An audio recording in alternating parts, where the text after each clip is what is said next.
Welcome to Moments with Marianne. I'm so delighted we're spending this time here today. We have a very special show coming right up. Our guest today is Scott Stabile, and he's here today to talk to us about his new book, Big Love. Now, Scott's inspirational posts and videos have attracted a huge audience on social media, and he's a regular contributor to the Huffington Post on how to bring big love into your life. He also conducts personal empowerment workshops all around the world on big love. So let's welcome Scott to the show. Thank you so much, Marianne. Oh, it's such a delight to have you here. Your book is such an inspiration. Oh, thank you. I'm really happy that you enjoyed the book. Yeah, so most people, if they're not aware of your story, it has a very tragic start. And so I have to ask, from there to kind of where we are now, how did you get to that place of big love with everything that was going on? Well, the there element of the story was, when I was 14, my parents were shot to death in Detroit, and, which certainly uprooted my life in every imaginable way. I was lucky at the time I'm still lucky to have great siblings. I'm the youngest of 7 kids. 6 of us still living because my brother, 9 years after my parents died, he OD'd on heroin, which he had been addicted to for, his entire adult life as far as anyone knew. I would say the journey from losing my parents to big love didn't really start in a conscious way for me until I was in my early to mid-20s. And that was the time that I got a job at a world gift, new age gift store in San Francisco. I had moved out there after college, and there was a wonderful book section there. And it was the first time I had heard of enlightenment and, was reading books and meeting people who were committed to compassion and love as a life goal, not their careers or how much money they were making. And I was really absorbing this message, and it made so much sense to me. It resonated. Sometimes we find something in life and we feel like we've come home to something, even if it's our first time experiencing it. And working in that store and reading these great authors talking about these powerful messages of love and kindness and compassion and presence, that really set me on a conscious path, I would say, to love, to big love. And when I talk about big love, I'm really just talking about my belief that love is the base note for all that's good in our world. Like things like compassion and kindness and forgiveness and authenticity. I think that they're all rooted in this energy of love at their essence. And recognizing that when I'm operating from that space, when I'm operating from a loving place, I stand the best chance to create positive, powerful change in my life and in the lives of others in my sphere and in the world, on the whole. But the years between 14 and the 20s, I spent a lot of time really in hiding, keeping the loss of my parents a big secret, keeping my sexuality a big secret, just feeling shame about so much of my life experience. And it wasn't until I started to open up and be more honest with not just everything I'd gone through, but also with everything I am, that I realized I was creating the possibility for deeper connections out there in the world and a deeper, more authentic connection with myself. Well, I think a lot of times, when people go through a tragedy, it's easy to, kind of keep things inside and not deal with them and not be able to, not share because it's just so painful, and it just is at this point where, to talk about it, means that you have to acknowledge it, and then it's a whole nother layer of working through things, and it's just, it could be absolutely just heartbreaking. Yeah, you're spot on, and I know that I don't think as a 14-year-old I made any conscious choices around how to deal with the grief with my parents, but subconsciously or divine intervention, call it what you will, some part of me knew that in order to survive, and I had to just lock it away at that point. I think that the sadness, the rage would have been too much for me in that time of my life.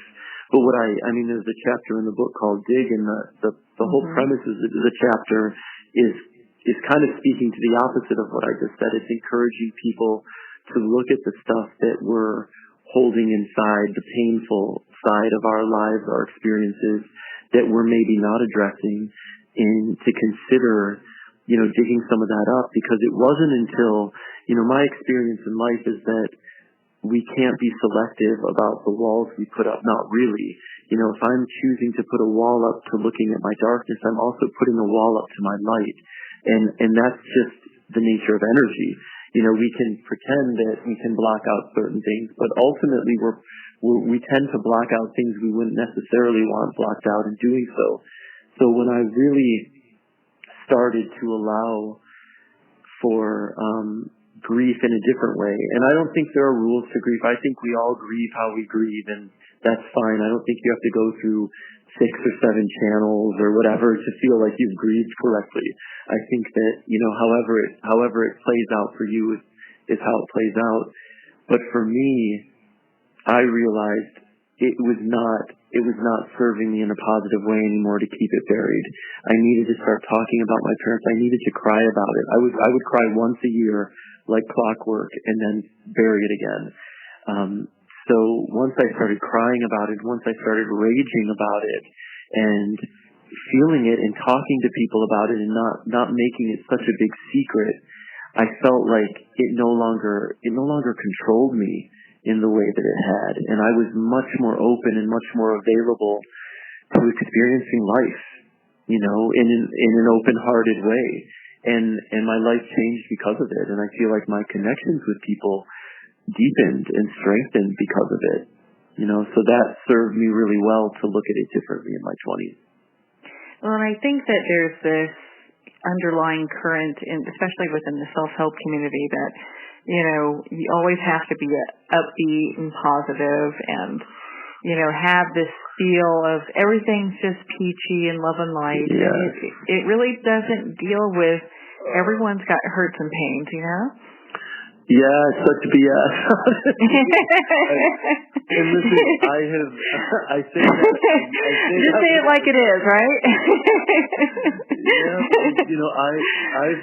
I've succumbed to that pressure for years in my life of just, it's all good, everything's good, and they call it, there's the term spiritual bypassing now, and it does go on, and there is this pressure in the world of spiritual people and personal growth and all that, to just feel okay with everything or something's wrong with you. And I write about that. Also, this meme that I see all the time, happiness is a choice, and choose happiness, and you can choose happiness. And you can't choose happiness. That's just not true. We can't choose our feelings. And what I found for myself is that, happiness is an emotion. We can't choose our emotions, but I spent so much time believing that I could, and I spent so much time not being happy that not only was I feeling unhappy, I was feeling like a profound failure for not being able to choose my happiness. And I think we do a disservice to each other by creating these mandates or these rules in the arena of spirituality and self-help, because it's just not that black and white. It's not that easy. Yeah, in fact, there's a quote that really stood out in your book to me. It's, life is more about happiness. It's okay to feel the things we feel. It's human. Consider everything we'd miss out on if we were happy all the time. And this part really got me, is my sadness has taught me empathy and compassion for others in pain, a gift I cherish as much as any other. And I think a lot of times people just don't realize if we're happy and, just got this plastered smile on our face all the time, it's not to say, don't look for happiness, but when we are in that place and we don't work through our emotions and our feelings and really honestly deal with them, it just leads for other problems to arise. Absolutely. I totally agree. I mean, ultimately, it's just about being honest with ourselves, being honest with where we are and being honest with what we're feeling. And if we're not willing to do that, it is going to affect our lives. It's like you said, other issues will arise because we're basically, and I was a Pollyanna, believe me, I was like the smile plastered on my face for years and years, but underneath that surface, there's an ocean of unresolved pain and grief and all of this stuff. But ultimately, if we're willing to feel uncomfortable, and that's another thing I want to say is just, it's okay to be uncomfortable. And it's not comfortable, but that's part of being human as well. And what I see in the world around me and what I've seen in myself so often is the desire to numb and escape any feelings that are not comfortable. And so we live in this incredibly addicted society, addicted to all types of things beyond just drugs and alcohol, though that's very serious in the world as well. But I mean, to social media, into TV, into food, into gambling, into shopping, whatever we can do to avoid feeling uncomfortable, we're doing it. But then what we don't realize is that, hey, I can survive this uncomfortable feeling. And in fact, when I allow myself to feel it, I give permission to those emotions to actually move through me. And when I'm not taking any time to feel what's real, all of that stuff is still staying within us and affecting us emotionally and physically in ways we don't even realize often. Yeah, it just kind of is this undercurrent of hidden, it could be anger or depression or whatever the case is, and then it comes up in other areas. And, it's tough. And then we wonder why we have these growing epidemics of, like the opiate epidemic, and there's depression and different things going on that we have to really pause and take a look at. Absolutely. I think people are so afraid to feel, and they're so afraid that they're not going to. This is my experience, my take on it.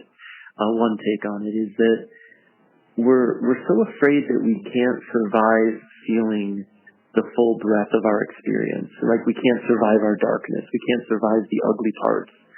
That we do everything in our power to avoid them.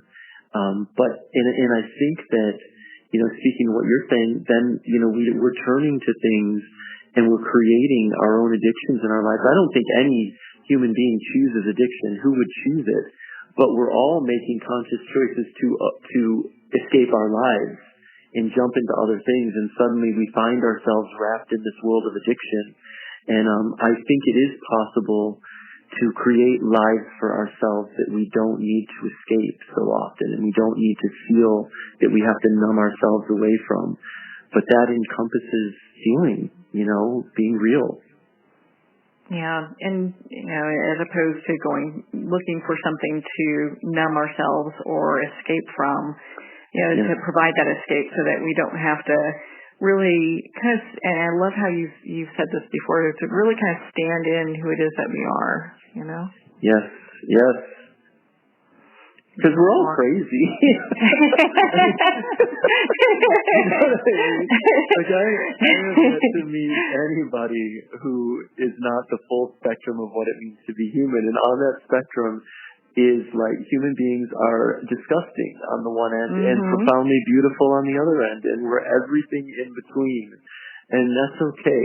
That's human. And I have found great benefit in giving more energy to the elements that love invites into my life, but not by denying the fact that I also can be really envious and jealous and impatient and angry and all these other things. I don't see any point in denying it. That's part of who I am too.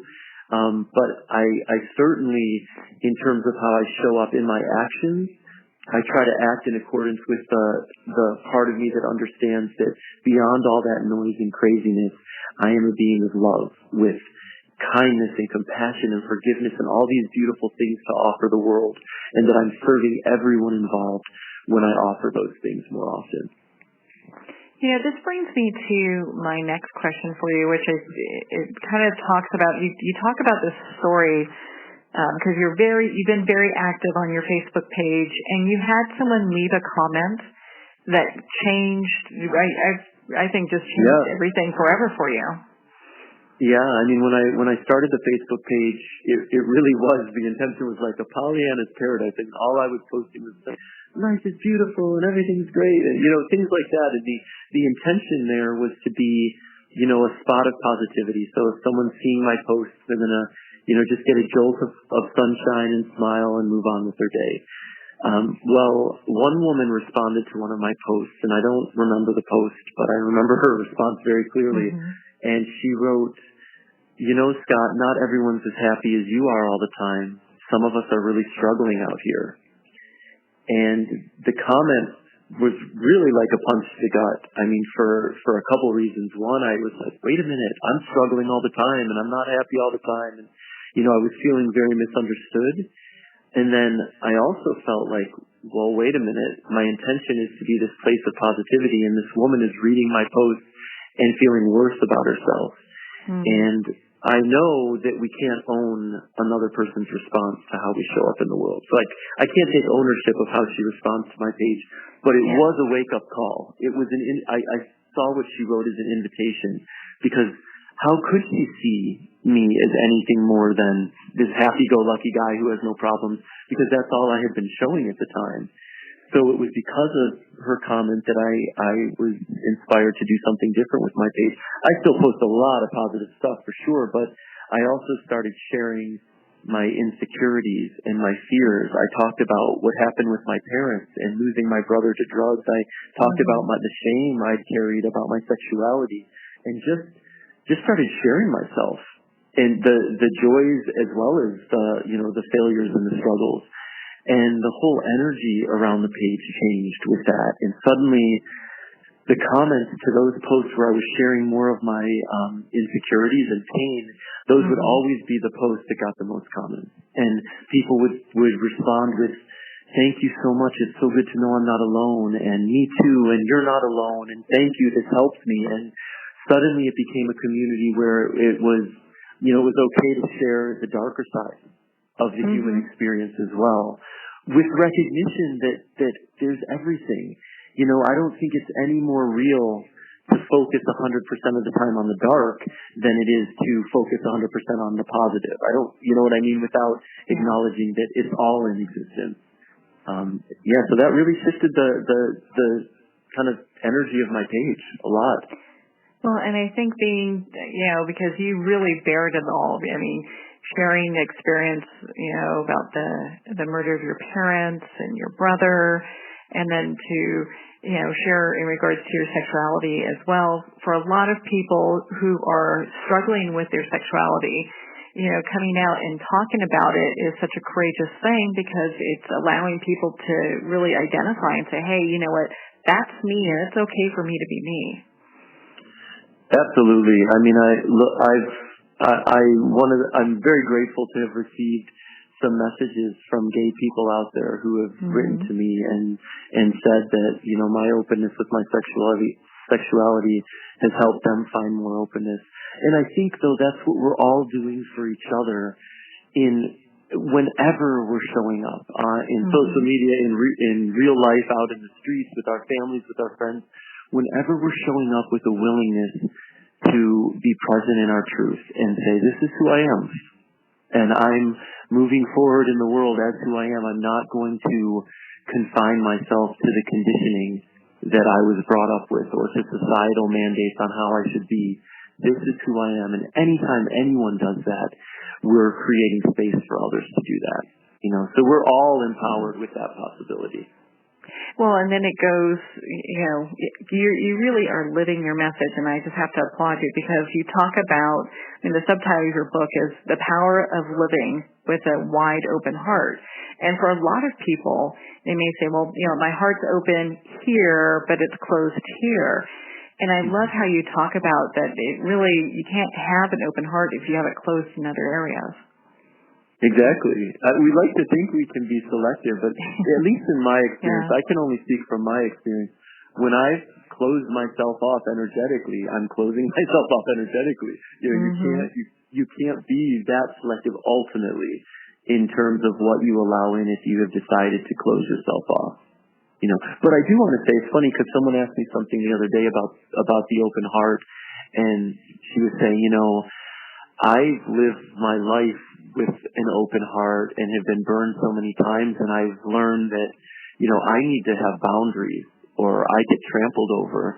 And I thought it was a really interesting point because I absolutely believe that living an open-hearted life is also a life with boundaries. And I think that when we're, because an open-hearted life for me is also how am I taking care of myself? It's not just how am I showing up to love other people, but how am I showing up to love myself? And one of the key ways I'm showing up to love myself is in my clarity around what does and does not work for me in my life, and in my willingness to say that.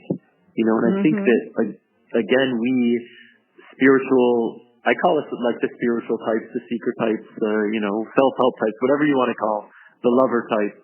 We can tend to feel like if we're putting boundaries out there that we're being difficult or we're going to be judged as difficult, and that's not aligned with being totally open and loving. But for me, I feel that people don't want to, in general, consciously be stepping on each other's toes and trampling through boundaries. We just so often don't know we're doing it because nobody's being clear about what does work for them and what doesn't. And setting boundaries, I think, is a beautiful sign of respect for all involved and absolutely in alignment with living an open-hearted life. And for many people, I think learning boundaries is something that may be completely new. It's kind of like, gosh, I have this, these are the things as far as my values that I believe in for myself, and what I'm willing to have or not have. And you're right about like how the metaphysical community feels about that. And I think a lot of times too, they feel like it's selfish if you have boundaries. It's like, if you're taking care of doing self-care and taking care of yourself, that's a selfish thing to do, as opposed to, how you so eloquently put, it's really, it's kind of like you have to be a full vessel in order to be able to give anything to anybody else, Absolutely. I'm all for selfish self-care because in my experience, when I'm taking care of myself, when I'm rested and I'm feeding myself well and I'm looking after myself, I always have more to give the people in my life. That's just how it is. Like when we can show up for ourselves better, we show up for others better naturally. And I think you end up having, like healthier connections and communications with people around you as well. Absolutely. Well, and one of the, just I think heartfelt things, I know you've gotten to this place of forgiveness for the man that murdered your parents. And I think for a lot of people, they may have difficulty, getting to that place. But I loved how you did that. You made perfect sense about all of that. Yeah, it was. In a word, it was empathy. If I've learned anything about forgiveness, it's that the path to forgiveness is through empathy. It was with the man who murdered my parents. It was only when I started to consider his life and to consider without knowing obviously the details, to start considering what his life could have been like to lead him to that point, and to recognize that it's not possible to be a human being who feels worthy and feels loved and feels seen and to murder innocent people. It just wouldn't happen. And so I couldn't connect to murdering anybody, but I've been so angry I've wished people would die, and I felt so unloved in my life and unworthy and unseen. Like those things I could relate to. That is the human experience. We all know those emotions at some point in our life, and to whatever degree we know them. And when I started to recognize that and to connect with him through that lens, I just saw his humanity and recognized, like, this man did a horrible thing, made a really, really bad choice, and affected my life and the lives of many others profoundly because of it, and he's still no less worthy of love and forgiveness than I am. And so when I would think about him, because when I used to think about it, it was just, with rage and vengeance and, ugly thoughts.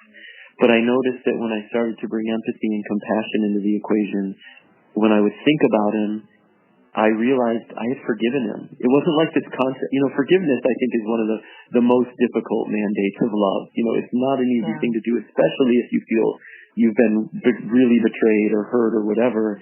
But it wasn't like I said, I'm going to forgive him right now, and it happened like that. It was just noticing that by bringing empathy, forgiveness eventually found me. And then I'm like, I have forgiven him. I don't hold any of what I used to hold. It feels like pure forgiveness for what he did. Well, and really the way that you explain that, I think for a lot of people, we hear empathy all the time, and it's like, well, what the heck does that mean, and I think a lot of times people can get that, kind of confused with sympathy, as far as which am I having? Right. No, I hear you, and I look, there's a whole chapter about the difference between sympathy and empathy, basically, in the book, and I think that we're desperate. Basically, for me, the difference, sympathy. And I don't think sympathy is bad, but I think that inherent in sympathy there is distance created, because sympathy is basically saying, I feel sorry for you. And empathy is saying, I am you. Like, empathy is an opportunity to imagine what it's like to walk in that person's shoes, or to connect to your own pain as it connects to what the person's going through, so that you can be more present with their experience. And we have an extreme scarcity of empathy in our country right now, Marianne, as I'm sure you noticed. And I really believe if more of us were taking the time before we're raging at each other on social media and out there in the world, if we just took the time to remember there's another human being on the other end of that comment, and even if we completely disagree with what they're saying, and even if we find it offensive and horrific, if we can take 30 seconds to remember, to try to imagine what it's like to walk in that person's shoes, or to try to imagine the struggle that they've carried through their life to get them to this point where they're sharing whatever it is they're sharing, at the very least, we're likely to show up to that conversation without hatred in our heart, and we can create, hopefully, a different kind of dialogue. But we have to be willing, instead of just complaining about the way everyone's communicating, we have to be willing to show up differently, with more compassion, more kindness, with more love. And look, I don't always do it, especially in the world of politics. I'm working so hard to be more conscious in the way that I'm communicating in politics. And I know that a lot in the metaphysical world want to avoid politics, like it's beneath our energy, or we don't want to get involved in conflict. But I really encourage those who are committed to being compassionate to get more involved in these discussions, because we need more people who are not just going to lock onto their anger, though I think anger is an important catalyst. We need more people who are going to support that anger with love and empathy and compassion, and to create openings for real dialogue to happen. We're desperate for that. Yeah. Well, and at least, how you've been describing it, at least it allows the space open when we approach it, the way that you're suggesting. It allows the space open so that dialogue can take place. And a difference of opinion doesn't have to equate to hatred for somebody, It doesn't have to and shouldn't. It's crazy. It's like, that should not be a reflexive action to hate someone because we don't agree with what they're saying. It's crazy. That's a pretty strong word, Yeah, absolutely. But we have to take that on because the way politics is working right now, the political environment in this country is only fueling that hatred. It's only fueling that division. It's not in any way trying to unite and to support more compassionate conversation. So we, as individual citizens and individual human beings, have to show up with a different way of being, and the more and more and more of us who are doing that, it will make a difference. I really believe that. Well, I agree with you 100%. I think people who associate themselves with, being in the self-help, metaphysical, light work community, however they want to define themselves, kind of being the ostrich and sticking your head in the sand does not help the situation as far as, the problems and the issues that have arisen are not going to go away. I mean, we have to be actively engaged in it, but in a positive way. Absolutely. And look, it's certainly not going to go away for the people who are most affected by the different injustices out in the world. Look, I'm a white guy. Yeah, I'm a gay man, so I'm very much in touch with what it's like to be in a marginalized community and what it's like to have yourself judged in the ugliest of ways simply because of who you love. But I'm also a white guy, and I can walk through the world without being judged at all for the color of my skin or for my gender or assumptions made about me because of those two things. And but people of color don't have that option. And so I think love is very vocal in the face of injustice. That's how I've really not battled battled is one right word, but I've really been considering, like, what is love asking me to do in this political arena? Because in my life I've also wanted to just quote unquote rise above it and not engage. But I feel like when I really tune in, I feel like the love in my heart is saying you have to make noise for what love stands for, and love does not stand for injustice in any way. It speaks up in the face of it. Yeah.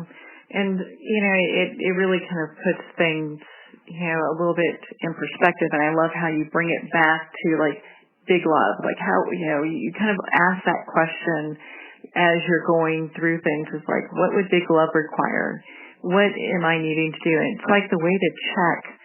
It's kind of that meter to check, hey, am I connecting with the way I want to connect, or am I kind of off balance here?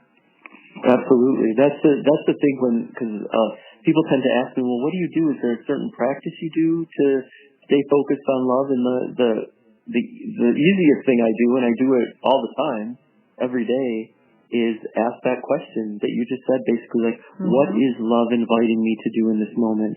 How is love asking me to respond to this moment?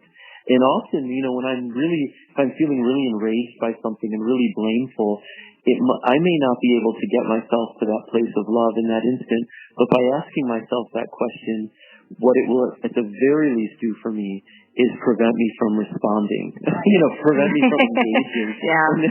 And sometimes that's the only choice you can make. Just don't engage. Like, if I engage right now, it's going to be very ugly. I have nothing good to offer this moment.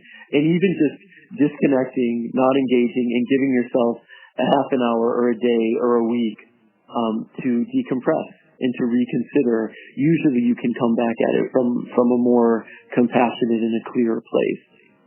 Well, I think when anyone asks the question, in regards to, like, how would being in big love address this? How it really gets you out of that chatter and out of that defensiveness and out of that the gossipy comments that we have in our head, because everyone's got them, and we always are battling our little demons, so to speak, when it comes to these things. But at least being open to hearing another person's point of view, and how did they even get to that thought process?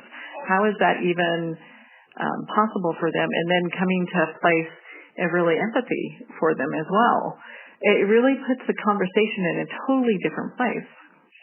Absolutely. Even if you completely don't agree with anything they're saying, you know what I mean? It doesn't mean you have to come to a place of agreement. No. But at the very least, we can take a little extra time to try to understand where they're coming from, like you said. Well, especially in the polarized discussions that are taking place, in regards to many topics.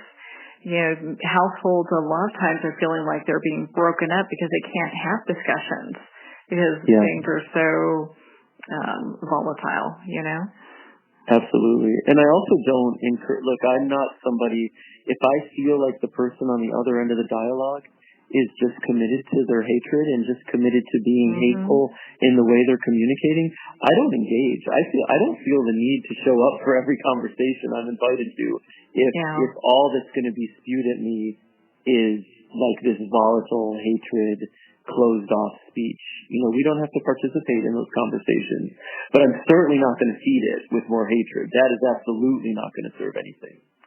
Well, I just talked that, it's kudos to you for appropriate boundaries, and then, showing people. Sometimes it's interesting. People, you hear a lot of talk about boundaries and different things, but having someone actually stand up and being able to basically teach people by their actions how it's done, I think it provides a bright light to the world.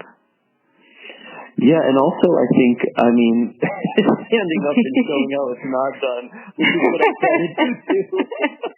Hey, we all make mistakes, Exactly. There's a chapter in the book called The Meltdown. The whole chapter is about communication, but the whole chapter is about how what a horrible communicator I was with my partner this one evening when we were living in Panama, and I'm highlighting all of the mistakes I made over the course of this evening and all the ways I didn't show up with openness and with compassion and with love.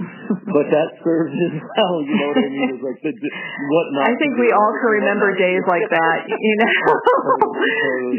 Going, gosh, wish I could have a redo of that night. I didn't handle that well at all. Exactly. I'm glad at least it made it a chapter in the book, and my partner and I laugh about it now at least. Yeah, he has a good laugh with you on it, I'm sure, because you look at, everyone has to start from somewhere, but at least if you make the effort. And then, if things don't work out so well, you're having a great laugh about it in the chapter in your book, but at least being able to go back to the person and say something along the lines of, gosh, I really didn't handle that well. Let me try again, or let's talk about this, or whatever the case is, Absolutely. And what you're saying there is so important because it's speaking to ownership. And I think that's a critical component. It's like bringing awareness to those moments when you're not aligned with the energy of love. You're being a jerk. You're being really impatient. You're being a know-it-all. Whatever you're being, are you able to not just bring your awareness to it, but own it? Apologize for it. You know what I mean? Because we're also afraid to own our stuff when we're not. You know what I mean? And just to be like, I'm sorry, I was wrong. How I handled that situation was really, really ugly. And look, I've gotten much better about that in my life. Not always in the moment, my ego gets out of control a lot too, but, I really do my best to go back when I have not shown up in a way that is very nice or whatever, and just say, I'm sorry, I was wrong there. And then start over, and bring a better version of yourself. Well, gosh, it sounds like you're human, Exactly. Exactly. We're all human. That's the thing. It's okay to be wrong. It's okay to be a jerk. It's not just okay, but it's beautiful if you can just say, I was a jerk last night. I'm sorry. Here I am today, trying not to be a jerk. Working on it, moving the discussion forward. It's interesting. Usually I'll say I'm having a bad hair day, but I'm bald, so I can't say that. Well, the thing is if you say that to someone who has literal thinking, they're like, no, your hair looks nice. I've had people tell me that. And I'm like, no, you're missing the point. Of course. Yeah. But that ownership is so important. And do you know what? Gosh, I know we talked a little bit before, spending this time together today and chatted, and I know your book isn't a New York Times bestseller, but gosh, it should be, because it really is elevating the discussion for people in many capacities. We talk about forgiveness, we talk about love, we talk about empathy, showing up, taking responsibility. There's so many. It was really interesting. There are a lot of, personal development books out there. And sometimes while they give really good things like, hey, show up and be more cheerful, or be happy all the time, and, or don't watch news, or whatever the case is, they seem to miss the point for people who are actually living on this earth. Right. A great way of putting it, which is most people. Aside from the astronaut. Well, I'm sure they have an opinion about that exactly. as well. No, you're absolutely right. Look, I know I've been most served by the writers, teachers, thinkers, people who are willing to show their humanness and willing to show the messy parts of themselves as well, and not feel the need to pretend that they have it all together. Those are, because also they're also bringing great wisdom, based on their experiences in life, but it's rooted in this real understanding that, some days I'm flying and great and grooving, and other days I'm a puddle of mess in my house or whatever, and that's just how it is, and that's okay.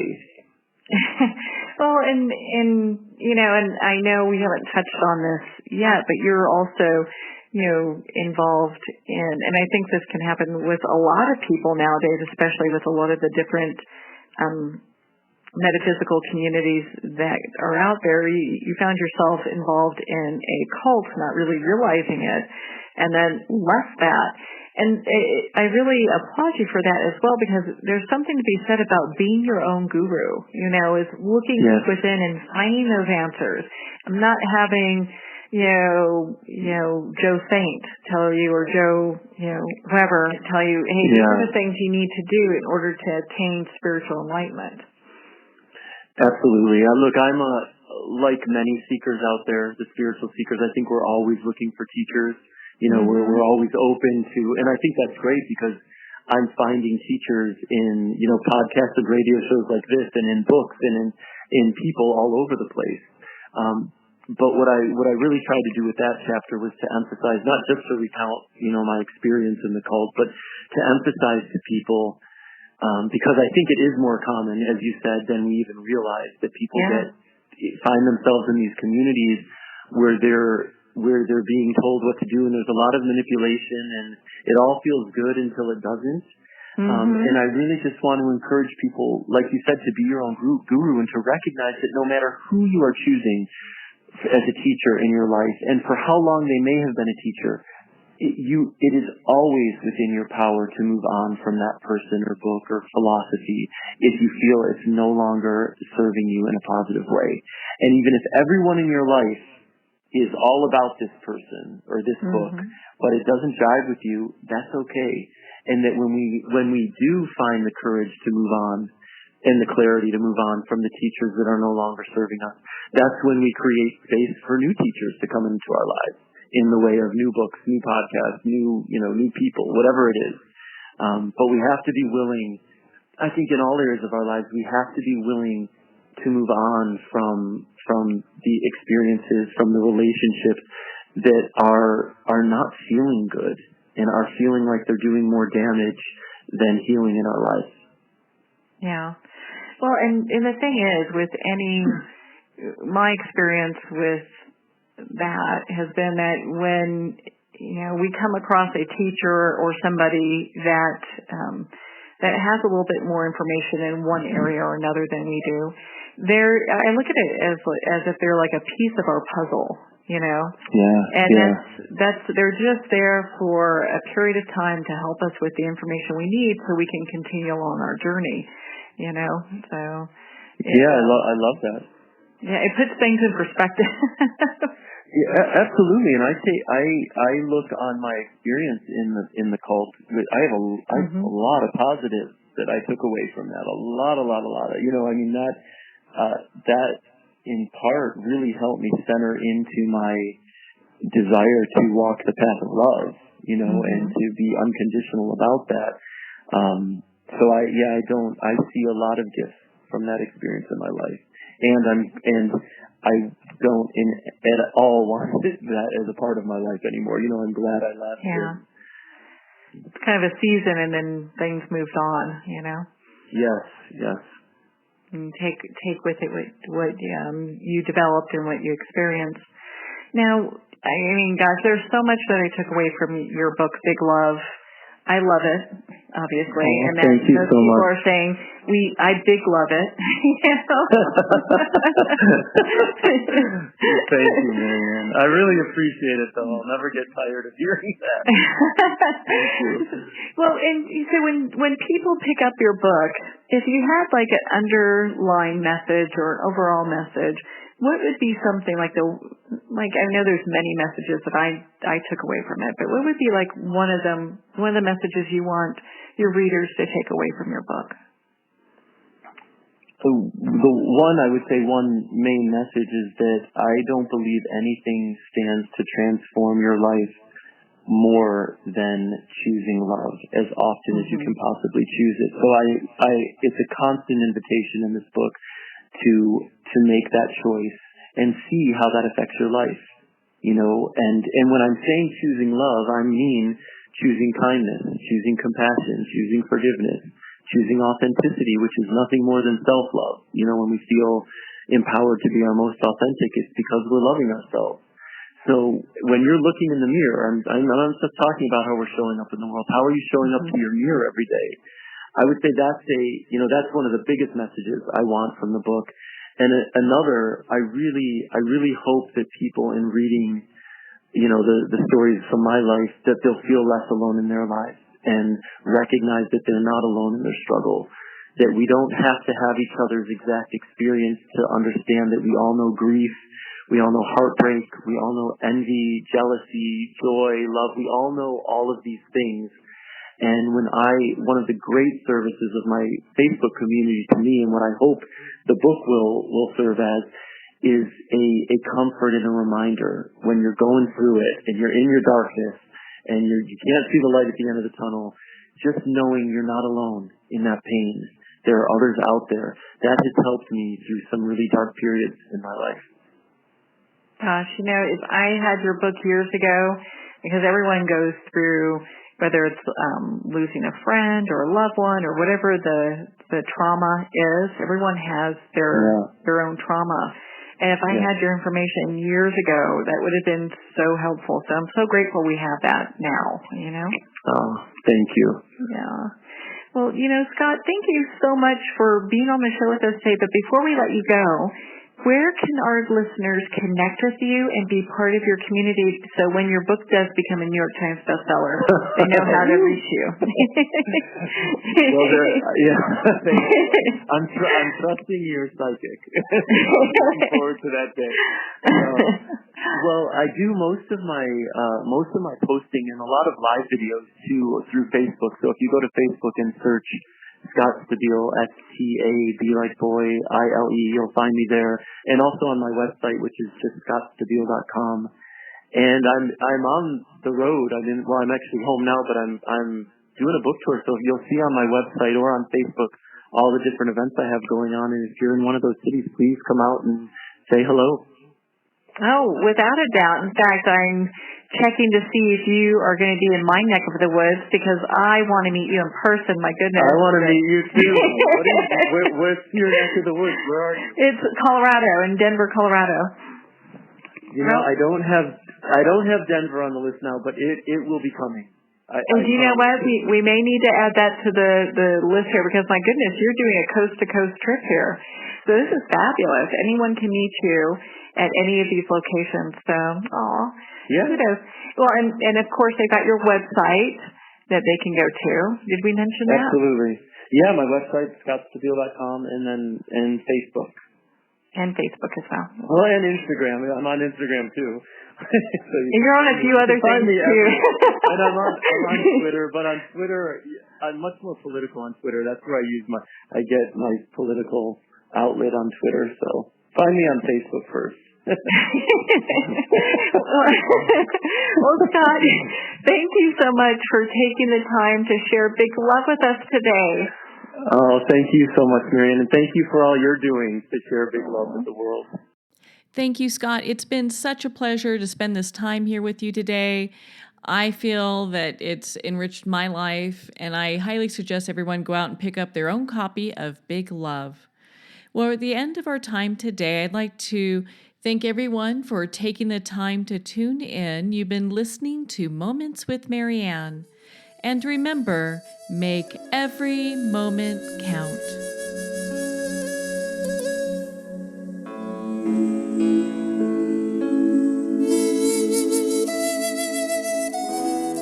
In a single moment, your life can change. Moments with Marianne is a transformative hour that covers an endless array of topics with the best of the best. Her guests are leaders in their fields, ranging from inspirational authors, top industry leaders, and business and spiritual entrepreneurs. Each guest is gifted and a true visionary, a recognized leader in her own work, and while teaching others to develop, refocus, and grow, Marianne will bring the best guest and sometimes a special surprise. Don't miss this. You never know just which moment will change your life forever. Moments with Marianne airs every Thursday, Friday, and Sunday at 8 p.m. Eastern, 6 p.m. Mountain Time. Make sure to tune in and visit momentswithmarianne.com for more information.